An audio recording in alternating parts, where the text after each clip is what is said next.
I have no idea where the name Family Block came from. The last time we saw a game use the family naming scheme for their family computer release, it was 1989's Family Pinball. Obviously I'm not counting Famista since they changed their title. But what makes Family Block really weird as a title is that they already had a perfectly good title, Thunder and Lightning. That's the title they used for the arcade game, even in Japan. Just for some reason, when they decided to port that game to the family computer, they went with a naming scheme that's 5 years out of date. The really strange thing about the arcade game is that it was by Seta and Visco. And also on April 12, 1991, Visco published a port of a different Seta arcade game on the Famicom.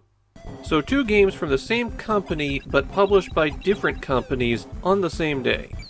Family Block is a breakout clone in the style of Arkanoid, so you get fancier board layouts and power-ups that drop down.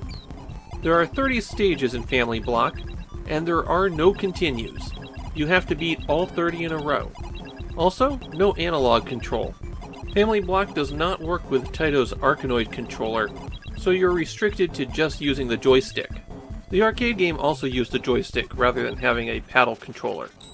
As you might expect, your goal is to clear the stage of all destroyable blocks, and some of those blocks are tougher than others, requiring 3 hits to destroy. The indestructible blocks don't have to be cleared, but there are certain power-ups and board effects that can destroy those bricks for some reason. You obtain power-ups by hitting the small targets that fly in from time to time. After you strike one, it'll drop whatever it was carrying. It is possible for these targets to drop more than one power-up, but there is a brief period right after you hit them where if you hit them again, nothing will happen. There are also things that you can target on the stages that have a special effect of some kind. And sometimes these are beneficial to you, and sometimes they effectively cause you to lose a ball. Take the octopus pot for example. When you strike it, an octopus comes out, and it goes after your paddle. If it reaches it, then you're slowed down a lot until the ball hits your paddle again to shake the octopus loose. Or there's this guy who when you strike him, he'll start smashing up bricks, but he'll also shoot lightning that paralyzes you.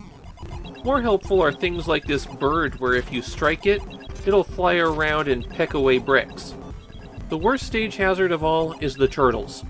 They live on stage 3, and about every 10 to 15 seconds, 4 or 5 turtles will come down and add a brick to the stage. These bricks have to be cleared in order to complete the level. And it's just not feasible to do it unless you get certain power-ups. You can keep juggling that ball forever, but if it doesn't connect with things perfectly, or you don't get the right random drop, then you'll be stuck here for a very long time. This is actually one of the big strategies to use if you want to beat all 30 stages. You can hang out on that level forever, racking up extra lives. The other things that can drop out of the passing targets besides 1-ups generally affect the ball. The triple split will ensure that there's always 3 balls on the screen. If there's ever fewer, then one of the balls splits to keep it going. It's similar to the ball explosion, but that power-up only happens once when you collect it. The big ball smashes through anything, including indestructible blocks. It's one of the good options for clearing out stages. The other useful option for finishing off a stage is the missiles. These fire upward when you hit the B button, and you can actually collect a second one to double your firepower. The remaining 2 power-ups are a bit boring. You've got a paddle extender, which I found to be more trouble than it was worth because it makes you a bigger target for harmful things, and it makes it harder to control the deflection of the ball. Finally, there's the slow, which slows down the ball. And that is everything there is in Family Block. There's not even cheat codes in this one. This is another one of those games that nobody remembers. An insult to injury, it's also a bit uncommon. Not that that makes it expensive, because, like I said, nobody wants it. If you absolutely have to play a block-breaking game, and you've had your fill of Arkanoid 1 and 2, I guess Family Block is fine. It's a real, this is a game that exists. The only thing it has working in its favor are that some of the additional twists on stages are kind of okay. But beyond that, well, you'd forget that this game exists an hour after playing it.